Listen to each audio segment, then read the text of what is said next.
एक महिला है, एक लड़की है जो सोशल मीडिया पर लगातार पोस्ट डालती हैं, वीडियोस बना के डालती हैं, तंज करती हैं। कोई भी अगर चीज उनको अच्छी नहीं लगती है तो वो उसको लेकर वीडियोस बनाती हैं। लेकिन हम सोशल मीडिया के माध्यम से, चाहे वो ट्विटर हो, फेसबुक हो, इंस्टाग्राम हो, उन तमाम सोशल मीडिया के माध्यम से देखते हैं कि जब हिंदुस्तान में कोई ऐसी चीज होती है तो उस पर ट्रॉल करने वाले भी बहुत लोग आ जाते हैं और कहीं ना कहीं इतना ट्रॉल करते हैं कि बलात्कार तक की धमकियां देते हैं, भद्दी भद्दी गालियां लिखते हैं, मां बहन की गालियां लिखते हैं। ऐसे ही बीजेपी का एक कार्यकर्ता राजेश, उसने जो है रोशनी जायसवाल को बलात्कार करने तक की जो है धमकी ट्विटर पे लिख दी। उसी से आहत होकर वो अपने हस्बैंड के साथ उसके घर पहुंची और उसके परिवार के सामने धुनाई लगा दी, उस आदमी पे चांटे मारे और उसको कम से कम कहीं ना कहीं सबक दिला दिया। हालांकि रोशनी और उनके हस्बैंड के खिलाफ जो है वो एफआईआर दर्ज हो गई, मामले की जांच चल रही है।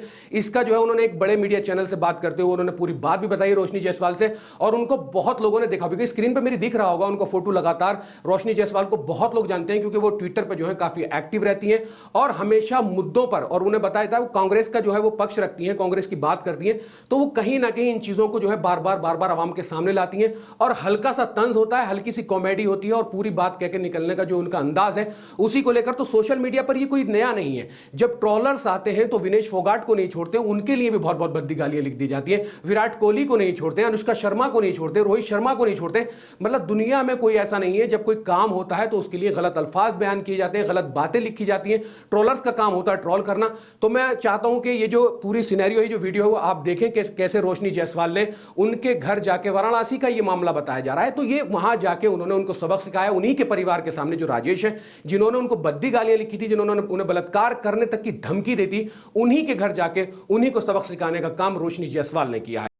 पिछले 4 साल से सैफरॉन राजेश सिंह नाम का व्यक्ति मेरे नाम को बदनाम करने के लिए अभद्र टिप्पणियां कर रहा था अपने फेसबुक पेज पे, जिसपे उसके 5000 फ्रेंड्स हैं। लगातार शॉर्ट फॉर्म में रोपूजा लिख के मेरे बारे में, मेरे पति के बारे में, मेरे पिताजी के बारे में, मेरे घर वालों के बारे में अभद्र टिप्पणियां कर रहा था। लेकिन पिछले 2 दिन पहले उसने मेरा नाम पूरा लिख के रोशनी कुशल जायसवाल को प्रेग्नेंट करना पड़ेगा, उसके साथ बलात्कार करना पड़ेगा, तब जाके उसका मुंह बंद होगा। मेरा मुंह बंद करने के लिए उसने मुझे प्रेग्नेंट करने की धमकी दी, जिसके खिलाफ मैंने डीएम और कमिश्नर सर के खिलाफ के ऑफिस में एप्लीकेशन लिखा और आज अपने बहनों के साथ, अपनी चाची मामी के साथ, अपने भाइयों के साथ उसके घर पे पहुंच के उसकी माँ, उसकी बेटी जो कि 16 साल की बेटी है, उसको बताने पहुंची कि उसका बाप, उसका पति किस तरह से दूसरी महिलाओं के साथ बलात्कार करने की धमकी दे रहा है। मैं अकेले घर से बाहर निकलती हूँ अपने बेटे को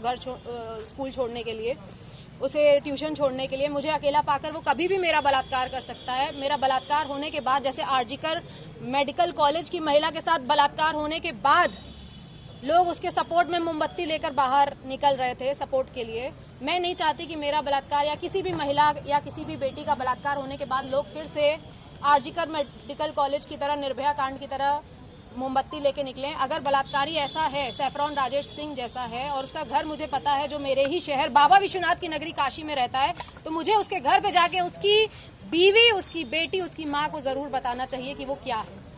तो मैं उसके घर गई और उसके घर पे उसकी माँ, बहन, बेटी को जब मैं बताने लगी तो उन लोगों ने अपने घर के बाहर कुर्सियाँ फेंकी, हम लोगों के साथ हाथापाई करने की कोशिश की, जिसके खिलाफ अभी हम लोग थाना लालपुर पांडेपुर पे आके मुकदमा दर्ज करवा रहे हैं। और मैं आप सभी से रिक्वेस्ट करना चाहती हूँ कि सोशल मीडिया प्लेटफॉर्म पर अगर कोई भी इंसान आपको इस तरह से बलात्कार करने की धमकी दे रहा है और अगर आपको पता है कि उसका नाम और उसका पता क्या है, चुप मत बैठिए।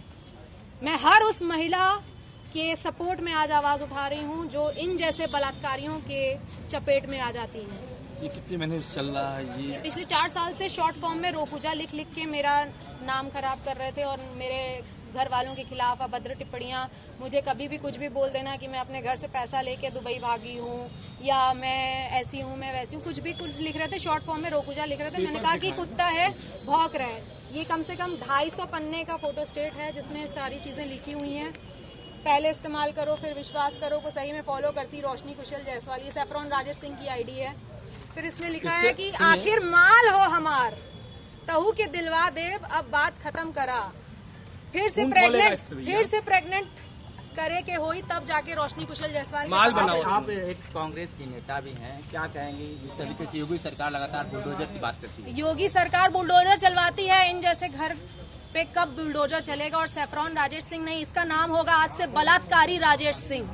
इसके घर में, इसके मोहल्ले में, ये सारे फोटो स्टेट मैंने हर घर में बांट के आए हैं कि आपके मोहल्ले में रहता है ये बलात्कारी सैफरॉन राजेश सिंह, जो दूसरे की, मैं भी किसी की माँ हूँ, मेरा 9 साल का बेटा है, मैं भी किसी की बीवी हूँ, मेरे पति का खून खोलेगा कि नहीं जब उसकी बीवी को इस तरह से बलात्कार करने की धमकी आएगी। इस वीडियो में सिर्फ इतना ही। अगर वीडियो पसंद आई तो वीडियो को लाइक कर दें, वीडियो को शेयर कर दें, वीडियो पे कमेंट्स करना बिल्कुल ना भूलें। शुक्रिया। मिल्क टाइम्स को जारी रखने और मजबूत बनाने के लिए हमारी आर्थिक सहायता कीजिए।